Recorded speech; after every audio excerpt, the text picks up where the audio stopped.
Masechet Psachim, traité Psachim, Daf Tzadichet, feuille numéro 98, nous sommes à la feuille 97, 3 lignes avant la fin de la page. Matitin, Mishnah.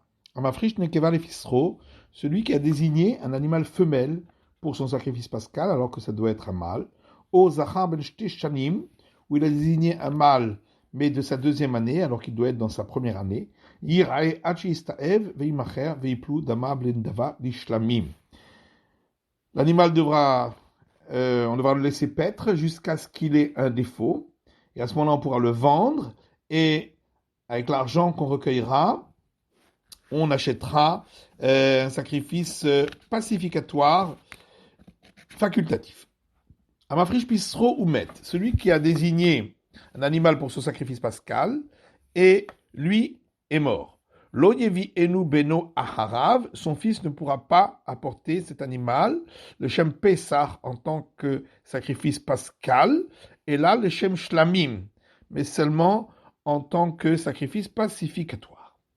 Gmara, Amaravuna Bere de Raveshua, dit Ravuna fils de Raveshua, Shmarmina Tlat, du début de notre Mishnah, nous apprenons trois choses. Shmarmina, Baale Hayim Litrim, on apprend que des animaux vivants, lorsqu'on ne peut pas les offrir pour le sacrifice pour lequel ils avaient été désignés, ils sont considérés comme repoussés et on ne peut plus les offrir, comme ici, dans le cas où il a désigné un sacrifice pour sacrifice pascal, alors qu'il n'était pas possible de l'utiliser comme sacrifice pascal, puisque c'était une femelle ou de la deuxième année. Ou Shparmina, on apprend également de cette règle que Dahoui Merikara avait Dahoui, que lorsqu'il a été repoussé depuis le départ, comme ici, où dès le départ il ne pouvait pas être offert pour ce sacrifice, il est considéré comme repoussé et on ne pourra plus l'offrir. Ou Shmarmina Yesh Dahoui Bedamim, et on apprend de là aussi que c'est repoussé bien qu'au départ il était désigné uniquement pour sa valeur, puisqu'il ne pouvait pas être offert comme sacrifice. Amafrish Pisro Vechoulé, donc la suite de la Mishnah, parlait de celui qui avait désigné un animal pour son sacrifice pascal, et lui est mort, avant de l'offrir. Tanou Ramanan, donc ça j'ai enseigné dans une braïta. Amafrish Pisro Oumet, celui qui a désigné un animal pour sacrifice pascal, et lui est mort. Imbeno Memune Imo, si son fils était inscrit avec lui sur ce sacrifice pascal, Yevienu le Shum Pesach, il pourra, le fils, l'apporter comme sacrifice pascal. Ein Beno Memune Imo, mais si le fils n'était pas inscrit avec lui pour le sacrifice pascal, Yevienu le Shum Shlamim, il offrira alors comme sacrifice pacificatoire le Shisha Asar, le 16 Nissan. Le Yudvav In, le Tedvavlo, l'Agmara dit, le 16 oui, mais pas le 15. Pourquoi? Que ça va d'Arimun d'avor d'en Krevin Beyom Tov. Parce que l'auteur de cette braïta considère qu'on ne peut pas offrir un jour de fête, comme le 15 Nissan, des sacrifices qui sont facultatifs, car venant de vœux ou d'offrandes. Des mita'avemat. L'Agmara demande, quand est-ce que le père est mort? Il est mademit kodem chatzot. Si on va dire qu'il est mort avant la moitié de la journée du 14, Beno memune imo yevin le shum pesach, est-ce que dans ce cas-là, la braïta peut-elle dire que si le fils était inscrit avec lui sur ce sacrifice pascal, il pourra l'offrir en tant que sacrifice pascal? Voilà que dès le départ, dès la moitié de la journée, qui est le début du temps du sacrifice pascal, il était déjà à ce moment-là onen, c'est-à-dire endeuillé par la mort de son père, qui n'était pas encore enterré, qui était mort ce jour même, et donc, comme on l'a vu auparavant dans une autre Mishnah, il ne peut pas offrir un sacrifice alors que lui est tout seul. Or là, il est tout seul, le fils. Et la demit achachatzot. Donc il faut dire que le père est mort après la moitié de la journée. Dans ce cas-là, la moitié de la journée n'était pas encore le fils. Il n'avait pas encore le statut de honnête, n'était pas encore endeuillé. Et donc il pourra l'offrir en sacrifice pascal, même s'il est seul. Mais alors la suite de la braïta disait si le fils n'était pas inscrit avec le père sur cet animal, eh bien il l'offrira en tant que pacificatoire. Pourtant, puisque le père est mort après la moitié de la journée, donc à la moitié de la journée, le sacrifice a été fixé comme sacrifice pascal. Et dans ce cas-là, on ne peut pas l'offrir pour un autre sacrifice. Alors Rabba dit, Il faut dire donc toujours que le père est mort avant la moitié de la journée. Au Mayevin ou Shum Pessah. Et qu'est-ce que ça veut dire quand la Braïta a dit que si le fils était inscrit, il l'offrira en tant que sacrifice pascal, Shum Pessah Sheni. S'il fait le sacrifice pascal à la seconde Pâque, là il pourra. Abaye donne notre réponse. Litzdadin Ketani. La Braïta, il faut l'expliquer suivant les deux côtés. C'est-à-dire, Met Achachatzot. Au début de la Braïta, on parle que le père est mort après la moitié de la journée. Dans ce cas-là, effectivement, si le fils était inscrit avec lui sur cet animal pour sacrifice pascal, il pourra l'offrir en sacrifice pascal. Et le deuxième cas de la Braïta parle Met Kodem Chatzot. Lorsque le père était mort avant la moitié de la journée, Ein Beno Memuneimo, si le fils n'était pas inscrit avec lui, Yevenu Shum Shlamim, on pourra offrir cet animal en sacrifice pacificatoire, puisque à la moitié de la journée, il n'était déjà plus possible de le faire sacrifice pascal, donc il n'avait pas été fixé comme sacrifice pascal. Rav Shravia donne notre réponse. Léolam de Mitla Chachatzot. On peut toujours dire que toute la Braïta parle d'un cas où le père est mort après la moitié de la journée. Mais cependant, le père était déjà mourant à la moitié de la journée, et c'est pourquoi l'animal en question n'a jamais été fixé comme sacrifice pascal, puisqu'il était déjà sur la sellette, au cas où le père meurt, et comme il était déjà mourant. Ravashi lui donne encore une autre réponse. Léolam de Mitla Chachatzot. On parle toujours que le père est mort après la moitié de la journée. Verabi Shimon hi de'amar ein ba'alei chayim itri. Mais donc, dans la suite, le deuxième cas de la Braïta, il faut dire que, pour l'expliquer, il faut dire que la Braïta pense comme Rabbi Shimon. Donc, bien que, à la moitié de la journée, le sacrifice avait été fixé comme sacrifice pascal, malgré tout, on pourra l'offrir en pacificatoire, parce que Rabbi Shimon pense que, à partir du moment où il s'agit d'un être vivant, il ne s'appelle pas repoussé. Donc, il n'a pas été repoussé de son sacrifice. Et donc, on pourra l'offrir pour un autre sacrifice, donc le pacificatoire. Ravina donne encore une autre réponse. On parle d'un cas où le père l'avait désigné cet animal après la moitié de la journée. Umetu Behalim, puis il est mort. Donc toujours après la moitié de la journée. Et l'auteur de cette braïta pense que c'est seulement le moment de la moitié de la journée qui fixe comme sacrifice pascal. Et comme à la moitié de la journée, cet animal n'était pas encore désigné, donc il n'a jamais été vraiment fixé comme sacrifice pascal, c'est pourquoi il pourra être offert comme sacrifice pacificatoire. Matitin, prochaine Mishnah, Apesachit Aref Bizvachim, un animal désigné pour sacrifice pascal qui s'est mélangé avec d'autres animaux qui étaient désignés pour d'autres sacrifices. Kulan Yeru Alchistavu, qu'on ne pourra pas les offrir, donc on les laissera paître jusqu'à ce qu'ils aient un défaut. Veimacheru, puis on pourra les vendre, tous ensemble. Et ensuite, il devra prendre la valeur de l'animal le plus cher pour l'utiliser pour offrir un sacrifice qui correspond au sacrifice de cet animal.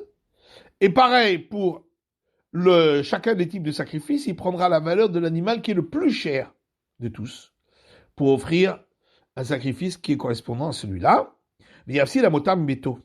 Et donc c'est lui, le vendeur, qui est le propriétaire, c'est lui qui doit rajouter en plus de l'argent qu'il a reçu de l'acheteur, ce surplus, qui est de prendre la plus grande valeur pour chacun des trois animaux. Et donc ça, il devra payer lui-même. Si le sacrifice pascal, l'animal désigné pour le sacrifice pascal, s'est mélangé avec des animaux qui étaient sanctifiés parce qu'ils étaient premiers-nés. Or, le service sacrificiel est le même dans les deux cas. C'est pourquoi Rabbi Shimon Omer, Im Chaburat Kohanim Yochlu. Rabbi Shimon dit, si le sacrifice pascal en question, c'était un groupe de prêtres qui devaient le manger, à ce moment-là, on pourra tous les offrir, et le groupe de prêtres pourra tous les manger, puisque les premiers-nés sont mangés par les prêtres. La Gemara dit, comment Rabbi Shimon peut-il autoriser cela? Pourtant, il y a un risque qu'on va amener des éléments sanctifiés à être brûlés, parce qu'ils seront plus en état d'être mangés, et on le ferait indûment, parce que le sacrifice pascal ne peut être mangé que jusqu'au matin. alors que les sacrifices des premiers-nés d'animaux sont mangés jusqu'au lendemain soir. Et donc, s'il y a de la viande qui reste le lendemain matin, on va être obligé de la brûler, au cas où c'est un sacrifice pascal. Mais si c'était sacrifice de premier-né, on aurait pu la manger, et donc on va la brûler indûment. Rabbi Shimon est armé d'Amar Mevin Kodashim et Tapsoul. Rabbi Shimon, lui, suit son opinion, parce que lui pense qu'il n'y a pas d'interdiction de faire en sorte que peut-être les sacrifices puissent être amenés à devenir impropres à la consommation indûment. Dites-nous, comme on a vu dans une Mishnah, Hacham shitarev bishlamim. Un sacrifice de Hacham, donc pour une faute, qui s'est mélangé, donc l'animal, avec un autre sacrifice qui est destiné au sacrifice pacificatoire. Rabbi Shimon dit, on peut les offrir tous les deux. Parce que le service sacrificiel pour lancer le sang est le même dans les deux cas. Et donc, Ishratu Batsafon, il faudra leur faire l'abattage rituel côté nord du parvis du temple, comme le sacrifice de Hacham pour la faute. Et ils devront être mangés suivant celui des deux qui est le plus strict, c'est-à-dire le Hacham, sacrifice pour la faute, qui ne peut être mangé que par les prêtres hommes et que à l'intérieur du temple. Alors les sages lui ont dit, mais ça ne marche pas. Parce que le sacrifice de Hacham peut être mangé qu'en un jour et une nuit, alors que le sacrifice pacificatoire en 2 jours et une nuit. Or, on n'a pas le droit de risquer d'apporter de devoir faire en sorte que des éléments sanctifiés en viennent à être impropres, alors que même peut-être qu'ils pourraient encore être mangés. Et on voit que Rabbi Shimon, lui, ça ne le dérange pas. Maintenant, d'après les sages, qu'est-ce qu'on va faire dans un cas de sacrifice pascal, d'animal de sacrifice pascal qui s'est mélangé avec des animaux destinés au sacrifice du premier-né animal? Il faudra attendre que ces animaux aient un défaut. On amènera un animal bien gras qui a la valeur du meilleur de tous ces animaux. On dira ainsi, n'importe où se trouve le sacrifice pascal parmi ces animaux, sa sainteté va s'appliquer sur celui-là qu'on a apporté et lui sera racheté. Car le sacrifice pascal, on peut le racheter quand il a un défaut. Mais les sacrifices, donc les animaux destinés au sacrifice premier-né, ceux-là ne peuvent pas être rachetés. Seulement, comme ils ont un défaut, on peut les manger même en tant que profanes. Et donc on mangera tous les animaux qui sont là, qui ont eu des défauts, comme un animal destiné au sacrifice du premier-né qui a eu un défaut. Donc on peut les manger en tant que profanes, sauf qu'on n'a pas le droit de les vendre en boucherie ou de faire l'abattage rituel en boucherie, dans un abattoir, par honneur pour l'animal en question qui était donc désigné comme sacrifice. Matitin, Mishnah suivante, Raboura Shavad Pisra. Un groupe qui ont perdu l'animal qui était désigné pour sacrifice pascal. Ils ont dit à un des leurs, va chercher cet animal et fais l'abattage pour nous. Il est allé, il a retrouvé l'animal. Il a fait l'abattage pour tous. Seulement eux, entre-temps, ils ont pris un autre animal, et eux aussi ont fait l'abattage de cet animal. Alors, comme eux sont inscrits sur 2 animaux, ils sont inscrits sur le premier qui est abattu. Et donc, si c'est le sien qui a été abattu en premier, ou Ochel Michelo, lui mangera du sien, et eux mangeront avec lui. Alors que l'autre devrait être brûlé, parce qu'il n'y a plus de personne pour le manger. Michelo. Donc eux mangeront avec lui.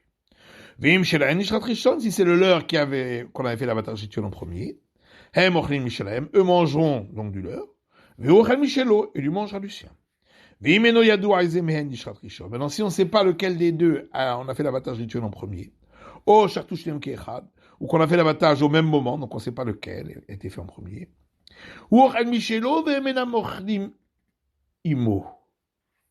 lui mangera du sien, puisqu'il sait lequel est le sien. Mais eux, comme ils ne savent pas, donc ne peuvent pas manger avec lui. Et le leur aussi devront l'envoyer à être sorti pour aller être brûlé. Ou Pturim la sauté chercheni. Par contre, ils sont dispensés de faire un sacrifice pascal à la seconde Pâque, puisque forcément un des deux a été offert pour eux à la première Pâque. Autre cas, lui est parti pour faire, donc pour retrouver le sacrifice pascal et lui faire l'abattage rituel pour lui-même. Et il a dit aux autres, si j'arrive en retard, eh bien, vous ferez un sacrifice pascal et vous m'incluez au moment où vous faites l'abattage. Allah donc lui a retrouvé l'animal qui avait été perdu, il a fait l'abattage rituel pour lui. Et eux ont pris un autre animal et ont fait l'abattage rituel pour eux et pour lui aussi. Si c'est le leur dont on a fait l'abattage rituel en premier, ils mangeront du leur et lui mangera avec eux. Si c'est le sien dont on avait fait l'abattage rituel en premier, ou lui mangera du sien, et eux mangeront du leur. Si on ne sait pas lequel des deux on a fait l'abattage rituel en premier, ou bien dans le cas où on a fait l'abattage des deux au même moment, donc on ne sait pas, eux mangeront de leur animal, puisqu'ils en ont qu'un qui était pour eux, mais lui, il ne pourra pas manger avec eux, puisqu'il ne sait pas lequel des deux est le sien. Et celui dont il a fait l'abattage rituel, on devra le faire sortir et le brûler, puisqu'il n'y a personne pour le manger. Ou Patoum la saute Pesacheni, mais lui est dispensé de faire le sacrifice pascal à la seconde Pâque, puisque on lui a fait un sacrifice pascal pour lui. Amalaen Vamroulo. Maintenant, autre cas, lui il leur a dit que lorsqu'ils font l'abattage, ils le fassent pour lui aussi. Et eux lui ont dit que quand s'ils retrouvent le sacrifice pascal, ils fassent également pour eux. Et en fin de compte, chacun a donc fait l'abattage d'un animal. Ochlin kulan minarishon. Tous mangeront du premier dont on a fait l'abattage rituel.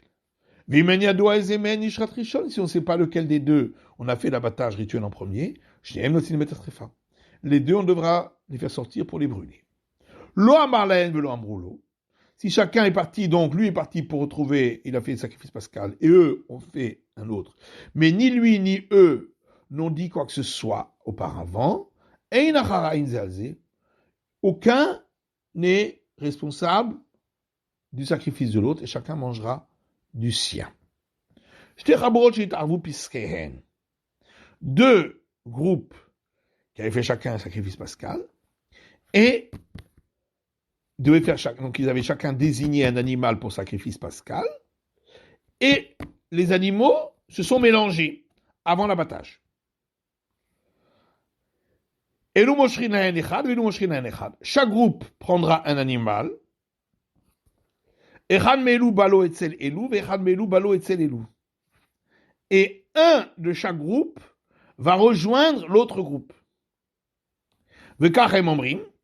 Comme ça, voilà ce qu'ils disent à celui qui les a rejoints. Si l'animal qui est là, c'est notre sacrifice pascal, tu te désistes du tien et tu viens t'inscrire sur le nôtre.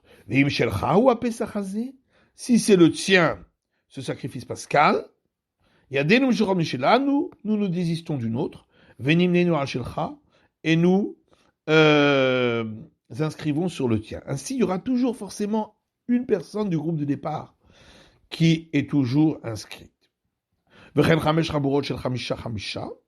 même, s'il y avait 5 groupes de chacun 5 personnes, ou 10 groupes qui avaient chacun 10 personnes, donc chacun de ces groupes, chaque personne de chaque groupe va aller rejoindre un autre groupe, sauf un qui va rester. Chaque groupe va choisir, donc dans ce groupe-là, une personne qui va les rejoindre. Et ainsi, il y aura toujours une personne qui est là parmi les propriétaires. Et ainsi, ils diront comme on a vu auparavant, tous diront à chacune des personnes qui les ont rejoints. Deux personnes qui avaient chacun désigné un agneau pour sacrifice pascal pour lui-même, et leurs animaux se sont mélangés. Chacun va prendre pour lui un des animaux.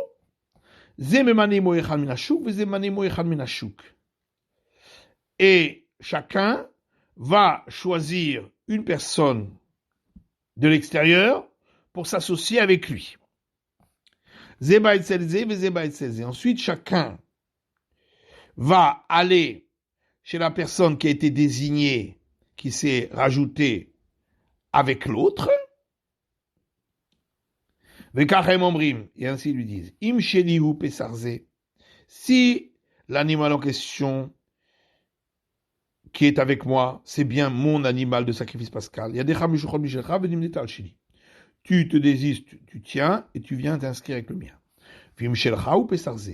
Si c'est le tien, parce que c'était celui de l'autre, et donc tu t'es rajouté sur le sacrifice pascal de l'autre. Mes mains, donc je me désiste du mien, et je m'associe au tien. Comme ça, il y aura toujours une personne, il n'y aura jamais un qui restera à un moment sans aucun propriétaire, mais pas forcément celui du départ dans ce cas-là. Tanou Rabanan, la Gemara dit Tanou Rabanan, le sage enseigne dans une braïta. Amar lahen v'amroulo. Donc dans le cas du début de la Mishnah, lorsque lui leur a dit qu'ils l'inscrivent dans le sacrifice pascal qu'ils font, et eux aussi lui ont dit qu'ils les inscrivent dans le sacrifice pascal qu'il a retrouvé et qu'il fait. Ochem inarishon. Ils mangeront tous du premier dont on aura fait l'abattage rituel. Mais si on ne sait pas lequel a été fait en premier, personne ne pourra rien manger. Lo amar lahen velo amroulo. Par contre, si il leur a rien dit à eux et eux ne lui ont rien dit à lui, et ils dépendent pas les uns des autres et chacun mange du sien. Mikan amru chachamim, de là les sages ont dit, yafeh shtika chachamim, le silence est bon pour les sages. Kal vachomer le tipshim, il y a plus forte raison pour les idiots. Chez Neymar, comme il est dit, inversé dans les proverbes, Evil Maharish, Chacham Yechashev. Un sot qui reste silencieux, on le prendra pour un sage. C'est la fin de l'étude du Daf Tzadichet de la feuille 98.